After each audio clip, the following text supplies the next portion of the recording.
हो सकता है कि ये परिवार हम में से किसी एक का ही हो। खैर वो तो देखने के बाद ही पता चलेगा। तो चलिए मिलते हैं इस अनोखे चटपटे परिवार के सदस्यों से। तो शुरुआत करते हैं इस घर के और मेरे मालिक परेश चटपटिया और मालकिन वनिता चटपटिया से। चलिए। वनी, ओ वनी, कहाँ चली गई वनी? ए हालो, पावली लईने हूँ तो पावागढ़ गई थी, पावली लईने हूँ तो पावागढ़ गई थी, पावागढ़ माड़ी मन दर्शन दे, पावागढ़ माड़ी मन दर्शन दे, दर्शन दे, नहीं तुम्हारी पावली पाछी दे, नहीं तुम्हारी पावली पाछी दे। हे हो गया तेरा। हाय हाय, आप ऐसे कान में टिंडोरा लगा के क्यों खड़े हैं? देसी की देसी ही रहेगी तू। ये टिंडोरा नहीं है, ब्लूटूथ है, ब्लूटूथ। और तू ये क्या पागलों की तरह नाच रही थी? हाँ? अपनी शेरी में ना गरबा का कंपटीशन है तो उसकी प्रैक्टिस कर रही थी। कैसा लगा आपको मेरा गरबा? ऐसा लग रहा था जैसे किसी बैल को खेत में खुला छोड़ दिया हो। आपने मुझे बैल कहा? हाँ, कभी तो मेरी तारीफ कर लीजिए। लो बोलो, पहले तारीफ करने लायक कुछ कर तो सही। क्यों? उस दिन मैंने कितना स्वादिष्ट पिज्जा बनाया था। स्वादिष्ट? बिल्कुल गोबर जैसा था। आय हाय, आपको गोबर का टेस्ट पता है? अरे अरे, कब चखने गए आप गोबर? कोई गोबर नहीं चखा मैंने। चल चल चल चल, अब बहुत बकवास कर ली। जल्दी नाश्ता लगा, मुझे मीटिंग के लिए लेट हो रहा है। मुझे देखे जो सब भूल जाए वो, मेरा नाम यो यो, मेरा नाम यो यो। ये आ गया, न काम का न काज का, दुश्मन अनाज का।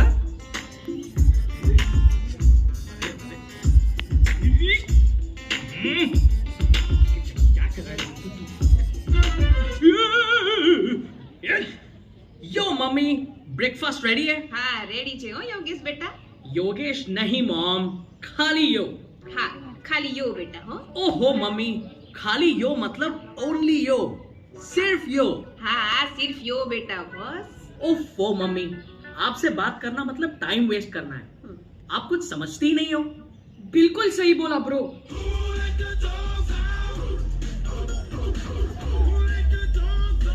हो गया तेरा? चल अभी आके खाना खा ले। मम्मी सीधी नहीं हो रही। कितनी बार बोला इस लड़के को अपनी गर्दन को ऐसे टेढ़ी मेढ़ी मत किया कर, अटक गई ना। ओ कई करो तमे हवे। तू रुक रुक रुक, मैं करता हूं। ये इसकी गर्दन को तो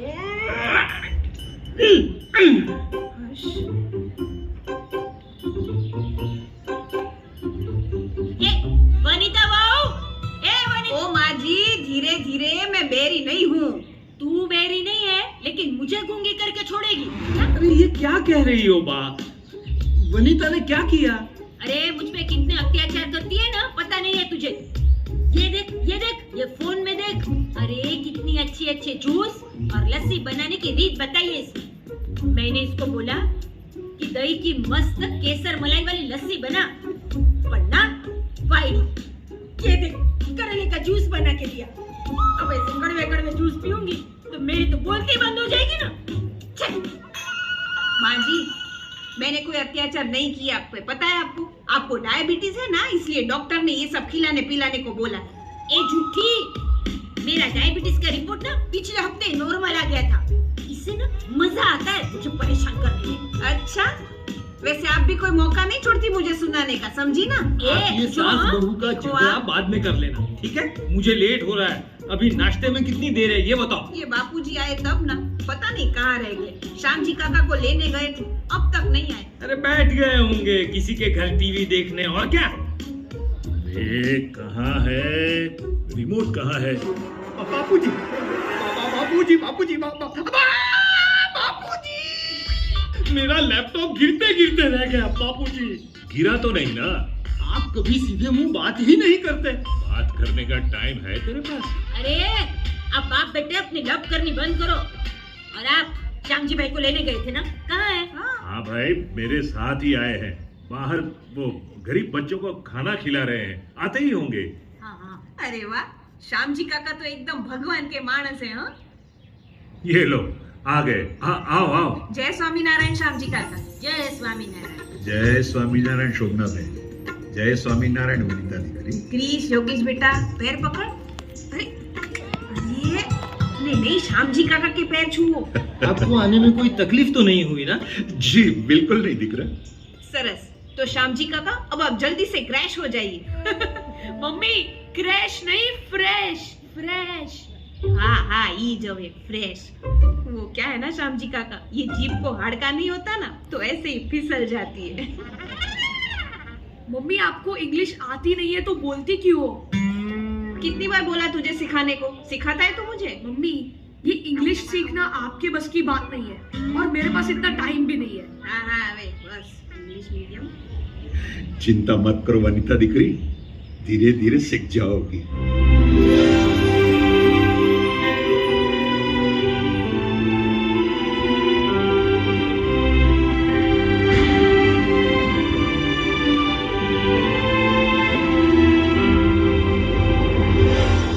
तो देखा आपने हमारे चटपटिया परिवार के चटपटे सदस्यों को। ये परिवार जितना चटपटा है उतना अटपटा भी है। कैसे? वो भी पता चल जाएगा, बस आप देखते रहिए। अरे भाई नाश्ता लग गया है, चलो सब लोग आ जाओ। परेश बेटा। हाँ महेश भाई बोलो बोलो। हाँ दे दीजिए उस भाव में। आप ही दो। हाँ वांदो नहीं। हाँ अरे भाई उधर से उधर मार। अरे आ रहा है। अरे निकल। अरे जल्दी निकल यार। अरे मारना उसको, मार। नहीं ये अच्छी नहीं आई, एक और। हाँ मणि क्या देख ली तूने? अरे मैंने अभी तक नहीं देखी, आज देख लूंगी। अरे क्या मस्त वीडियो बना है, एकदम टन टनाटन। हाँ मिलते हैं शाम। हाँ पक्का। ओहो ये रेसिपी तो एकदम मजेदार है, मैं इसे जरूर खाऊंगी। सुनिए वो मेरे फई के लड़की की शादी है, पता है ना आपको? हम सबको जाना है। नहीं मैं नहीं आ सकता। तुझे पता है ना मुझे धंधे के काम के लिए बाहर जाना है। जब भी कहीं जाने की बात करती हूँ यही बहाना बनाते हो आप। आपको मेरे साथ कहीं आना ही नहीं होता। ये बहाना नहीं है समझी, काम है, काम करना पड़ता है। काम करता हूँ ना तभी घर चलता है। धंधा लेके बैठा हूँ ऐसा छोड़ नहीं सकता मैं। और हाँ सुन, आज रात को हमारे भागीदारों की फैमिली फंक्शन है जिसमें सब पति पत्नी आ रहे हैं। तुम्हें भी मेरे साथ चलना है। मुझे ऐसे फंक्शन पसंद नहीं है, मैं नहीं आने वाली आपके साथ। पता था तुम्हारा यही जवाब होगा। अरे कभी तो बोलो कि मैं आ रही हूँ। क्यों? आप मेरे काम के लिए मेरे साथ आते हो कि मैं आपके साथ आऊँ? मतलब तुम बदला ले रही हो? हाँ तो क्या करूँ? जब देखो तब ये खोड़ा ना खूंदार को लेके बैठे रहते हो। जब भी कहीं जाने को बोलो तो बोलते हो मैं बिजी हूँ। काम से और ऑफिस से फुर्सत ही नहीं मिलती आपको, तो करूँ क्या मैं? आपसे तो अच्छा मेरी वो दोस्त मणि है जो हर जगह मेरे साथ आती है। हाँ तुम और तुम्हारी वो गंवार फ्रेंड्स जब भी फ्री होती हो अपनी उस गंवार फ्रेंड्स के पास चली जाती हो गप्पे मारने के लिए। तुम्हें उन गंवारों के साथ ही मजा आता है, इसीलिए अभी तक गंवार हो। एकदम सही कहा पापा, खामा हमेशा मुझ पे चिल्लाती रहती है। चिल्लाऊं नहीं तो क्या करूं? पूरा दिन ऐसा टेढ़ा मेढ़ा मुंह करके सेल्फी लेता रहता है। हे डोबी, सेल्फी नहीं सेल्फी देख कैसे लेते हैं। हाँ बस अभी रुको, अटक जाएगा। यो दादी यो सिर्फ यो ये क्या? ये निकाल इसे कान में से। पूरा दिन कान में घुंघरा डाल के वो क्या वो सब्जी खेलता रहता है। मॉम सब्जी नहीं पबजी। हाँ ये जो है। मम्मी ये सब आज के जमाने की बातें हैं, आप नहीं समझोगी। और मम्मी आप मुझे बोल रही हो, पर आप भी तो मोबाइल में घुसी रहती हो। बिल्कुल सही कहा तूने ब्रो, फ्री हुई नहीं कि आप मोबाइल लेके वीडियोस और फिल्म्स देखती रहती हो। What's this? ये पराठा सादा क्यों है? मैंने बोला था मुझे स्टफ पराठा खाना है। स्टफ समझती हैं आप? पराठे के अंदर कोई मसाला भरता है ना जब, उसे स्टफ पराठा कहते हैं। एक मिनट, सबसे पहले तो तूने मुझे बोला नहीं था, ऐसे मोबाइल पे मैसेज किया था। और एक बात सुन, मैं ना तेरे जैसे वो इंग्लिश मीडियम स्कूल में पढ़ी लिखी नहीं हूँ ना, तो कैसे समझूंगी? मैं कैसे पढ़ूंगी कि तूने इसमें क्या लिखा है? और ऐसे बार बार मुझे मैसेज क्यों करता रहता है तू? मुंह में मग भरे है क्या? आके मुझे बोल नहीं सकता कि मम्मी मुझे वो पप पराठा खाना है? बराबर की नहीं श्याम जी काका? बिल्कुल बराबर है दीकरी। घर में टिको तो आपके पास आऊं ना। जब मैं आपके पास आता हूँ तो आप बाजू वाली मणि आंटी के पास रहती है। आपके पैर घर में टिकते नहीं है और मुझे बोलती रहती है कि मैं बाहर रहता हूँ। बिल्कुल बिल्कुल सही बोला योगेश बेटा। और ये देख पराठे का टुकड़ा बिल्कुल सूखा रण प्रदेश जैसा, न घी का टुकड़ा है न इसमें बटर। मम्मी जी आपको यही खाना मिलेगा, बैठकर खा लीजिए। और तू भी चुपचाप बैठ के खा ले, सामने मत बोलना, समझा ना? नहीं खाना मुझे ये पराठा, मैं बाहर खा लूं। लो बोले महाशय मैं बाहर खा लूंगा। पैसे क्या पेड़ पर उगते हैं? मेहनत करनी पड़ती है, मेहनत। हाँ तो मेहनत कर रहा हूँ ना, सोशल मीडिया पे अपने खुद के गाने, अपना म्यूजिक बना रहा हूँ ना, लेकिन आपको तो बस चिल्लाना ही आता है। क्या तू क्या गवैया बनेगा? कितनी बार बोला कि मुझे ये तेरे म्यूजिक में जरा भी इंटरेस्ट नहीं है। इन फालतू की चीजों में अपना टाइम और मेरे पैसे बर्बाद मत कर। आपके लिए फालतू होगा पर ये मेरा पैशन है, और मैंने भी आपको 1000 बार बोला है कि नहीं करनी मुझे पढ़ाई, मुझे म्यूजिक और सिंगिंग में आगे बढ़ना है। आपके दिमाग में ये बात क्यों नहीं घुसती? योगेश बेटा ऐसे बात नहीं करते, पापा है तुम्हारे। ये चाहते ही नहीं है कि मैं लाइफ में आगे बढ़ूं। तुझे आगे बढ़ाने के लिए तो अच्छे कॉलेज में पढ़ा रहा हूँ, लेकिन तू समझता कहाँ है? समझना तो तुझे है परेश, बच्चे अपनी बात में सही है।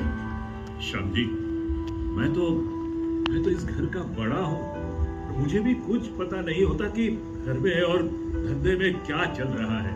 बस मेरी कीमत इस पुराने फर्नीचर जितनी है इस घर में। बापूजी आप तो बस हर वक्त मेरी बुराई ही करेंगे, हमेशा बस सबको सलाह देते रहते हैं, टोकते रहते हैं। कभी कहते हैं खाना अच्छा नहीं बना, कभी कहते हैं कोई टीवी देखने नहीं देता। हमारी गलती ही दिखाई देती है आपको। मुझे तेरे मुंह नहीं लगना। कहाँ जा रहे हो? मनसुख मेरी कोई इज्जत ही नहीं है। शांत हो जाओ परेश बेटा, शांत हो जाओ। इस घर में कोई शांत नहीं रहता काका। बड़े तो बड़े, बच्चे भी अब सामने बोलने लगे हैं। हाँ पैदा कर दिया और बड़ा कर दिया ताकि अपना हुक्म चला सके हम पे। कहाँ जा रहा है योगेश बेटा? रुक, मुझे भी नहीं खाना ऐसा रूखा सूखा खाना। जाओ दे। ये इस घर का रोज का नाटक है, कोई नहीं सुधरेगा। शांति काका, छोटी मोटी बहस तो इस घर में हुआ ही करती थी, पर इस बार मामला थोड़ा गंभीर है। थोड़ा नहीं, बहुत गंभीर है चंदू। इस घर में कोई भी किसी से प्यार से बात ही नहीं कर रहा है। सबके बीच अंतर और मनमुटाव बढ़ता ही जा रहा है। लेकिन नहीं, अब मैं इसे और नहीं बढ़ने दूंगा, और इसके लिए तुझे मेरी मदद करनी होगी। बोलो ना काका, क्या करना होगा?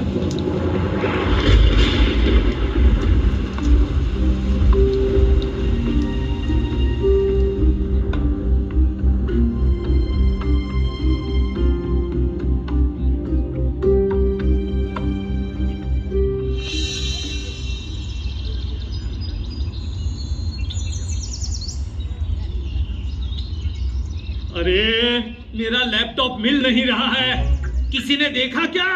मम्मी मेरा फोन नहीं मिल रहा, ये टेबल पर ही रखा था। अरे मेरा डबला भी नहीं मिल रहा है कब से। अरे मेरा आईपैड भी गायब है। क्या? अरे घर में कोई चोर तो नहीं घुस गया ना? नहीं नहीं, कोई चोर नहीं घुसा। मैंने चंदू से कहकर आप सबके लाडलों को छिपा दिया है। मगर क्यों काका? देखो आज संडे है, सबको छुट्टी है, तो क्यों ना थोड़ा फैमिली टाइम हो जाए। हाँ? और ये फैमिली टाइम में हम करेंगे क्या? चलो मैं आप सबको एक गेम खिलाता हूं। मैं परिवार के किसी एक सदस्य को दूसरे सदस्य के बारे में कुछ प्रश्न पूछूंगा। एक दूसरे की पसंद नापसंद, कुछ ऐसी बातें जो कभी एक दूसरे के सामने न आई हो। देखते हैं कौन जीतता है और कौन हारता है। मैं तैयार हूँ काका। और मैं भी। तो परेश, पहला सवाल तुझसे, ये बता सबसे ज्यादा तू कब हंसा था? काका काका वो सीन याद मत दिलाइए। कौन सा सीन पप्पा? बताइए ना पप्पा, हमें भी सुनना है। देखिए मत बताइए। हाँ हुआ कुछ ऐसा कि जब शादी करके ये नई नई घर में आई, तब हम गांव में रहते थे, और एक दिन मैं इसे नजदीकी शहर के एक बड़े से रेस्टोरेंट में खाना खिलाने ले गया। और खाना खाने के बाद मैं फोन करने बाहर गया और वेटर फिंगर बॉल लेके आया, वो जिसमें खाना खाने के बाद हाथ धोए जाते हैं। हाँ, तो उसका क्या हुआ? तो मैं जब वापस आया, ये महारानी उस गर्म पानी में नींबू निचोड़ के पी रही है। अरे अब मुझे लगा कि खाना भारी हो गया है तो गैस ना हो जाए इसके लिए नींबू पानी देते होंगे पीने के लिए, इसीलिए मैं तो गटक गई मम्मी जी। वनीता बेटी कितनी गंवार थी नहीं? गंवार नहीं, वनीता भूली थी। लेकिन इसे गंवार भी तो कहा जा सकता है ना? अरे नहीं काका, इसे गंवार थोड़ी ना कहा जाता है, ये भूली ही थी। तो अब गंवार कैसे हो गई? अच्छा चलिए बता, उसके बाद जब रेस्टोरेंट में जाते थे तो तब भी वैसा ही करती थी, नींबू निचोड़ के पी जाती थी? अरे नहीं नहीं, फिर तो मैंने उसे सिखा दिया था ना, समझा दिया था, फिर तो एकदम रेडी हो गई थी। हाँ मतलब अगर वनीता को कुछ सिखा दिया जाए, समझाया जाए तो सीख लेती है। सुना बच्चों, अगर वनीता को इंग्लिश सिखा दिया जाए तो वो भी सीख लेगी, कवर नहीं रहेगी। अब आप दोनों के लिए कॉमन सवाल, आप दोनों के जीवन का सबसे खूबसूरत दिन कौन सा? मैं बताती हूँ, ये योगेश पैदा हुआ ना, उस दिन से मेरी पूरी जिंदगी बदल गई। हाँ काका, मैं एक पत्नी, बेटी, बहू से माँ बनी। अरे ये तो पागल ही हो गए थे। आप जानते हैं उस वक्त ना हमारी परिस्थिति एकदम साधारण थी, लेकिन फिर भी इन्होंने पूरे गांव में खोबले खोबले खजूर की लानी की थी। और ये हमारा क्रिस जब पैदा हुआ ना तो पूरे गांव में इन्होंने पेड़े बांटे थे। नहीं, दोनों बच्चे इनको अपनी जान से भी ज्यादा प्यारे हैं। हाँ काका, उस वक्त ना काका हमारे गांव में इंग्लिश मीडियम स्कूल नहीं था, तो योगेश को साइकिल पे बिठा के 20 किलोमीटर दूर के गांव में छोड़ने और लेने जाते थे ये। अरे एक बार तो परेश को 105 डिग्री बुखार था, फिर भी उसने आराम नहीं किया और खुद पूरा साल 3 कपड़े में निकाल देता। पर बच्चों के लिए हर त्योहार पर नए कपड़े, नए जूते, नए खिलौने। बच्चों को कभी कोई कमी नहीं महसूस होने दी उसने। योगेश, क्रिश, देखा तुम्हारे मम्मी पापा तुमसे कितना प्यार करते हैं। हकीकत तो ये है कि ये संस्कार मुझे बापूजी से मिले हैं।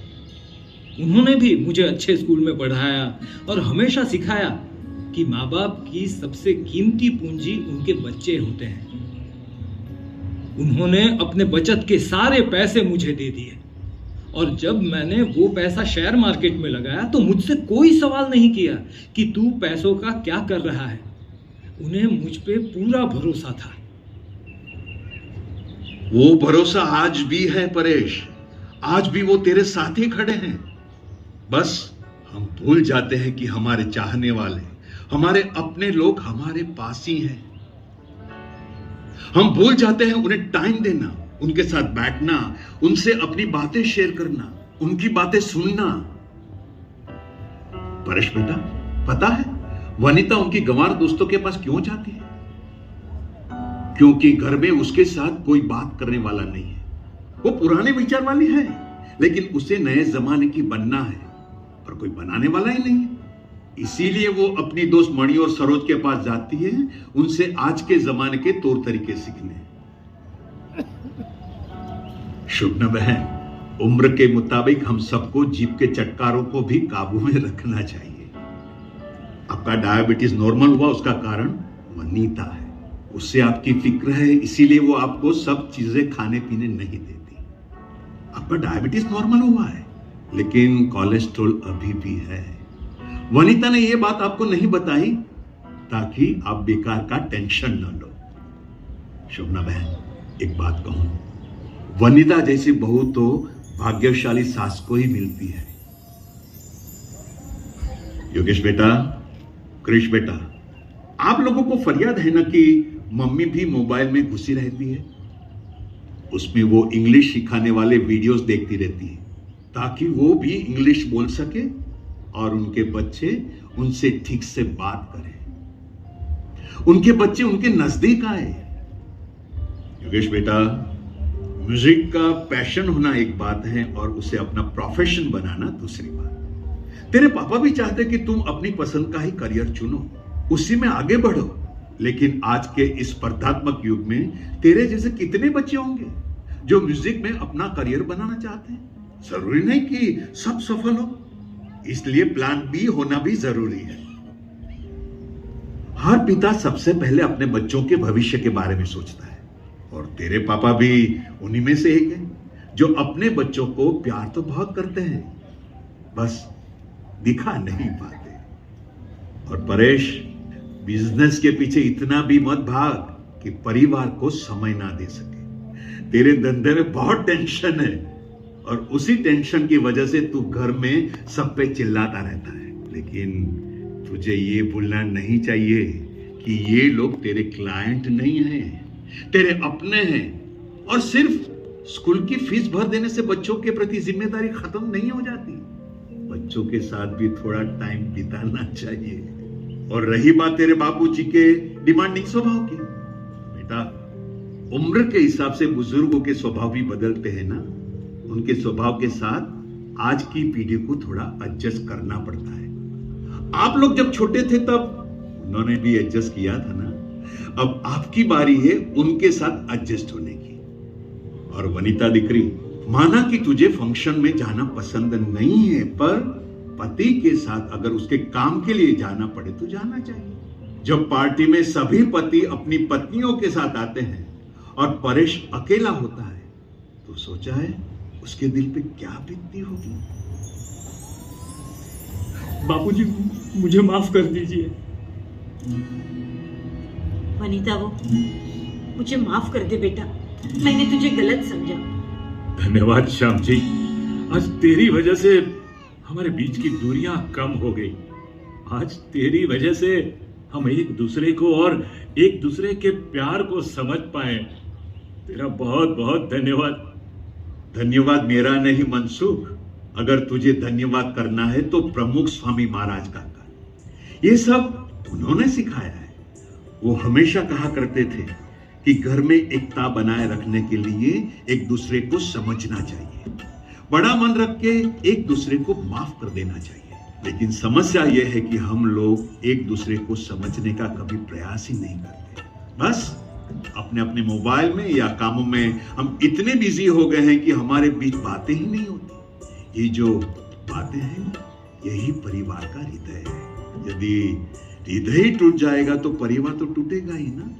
और हाँ, हम इंसान हैं, कभी किसी से गलती हो भी सकती है, तो बड़ा दिल रख के उसे माफ कर दो, माफी मांग लो। आखिर ये हमारे अपने ही तो है। और ये सब हम कर सके उसके लिए प्रमुख स्वामी महाराज ने एक अद्भुत उपाय दिया है, घर सभा। घर सभा? घर सभा में ज्यादा कुछ नहीं करना है, बस परिवार के सभी सदस्यों को रोज 15-20 मिनट के लिए एक साथ बैठना है। पहले 5-7 मिनट कुछ आध्यात्मिक वाचन या चर्चा करनी है, और फिर किसी भी विषय को लेकर परिवार के सभी सदस्यों को आपस में बात करनी है। बात करने से ही तो बात बनती है। मैं समझ गया श्याम जी दादा, जिस तरह हम अपने इस मोबाइल, लैपटॉप, आईपैड को अपडेट करते रहते हैं, उसी तरह अपने मन और रिलेशंस को भी अपडेट करते रहना चाहिए। अरे वाह, ये घर सभा तो घर की शोभा है, नहीं? हाँ, इसी घर सभा से कई टूटे हुए परिवारों को मैंने फिर से जुड़ते हुए देखा है। तो आज से हम भी हर रोज घर सभा करेंगे। वाह काका, आपका प्लान सुपर हिट हो गया। अरे कृष्ण बेटा, खड़े खड़े मुंह क्या देख रहा है? ले, सबकी सेल्फी ले ले। यो।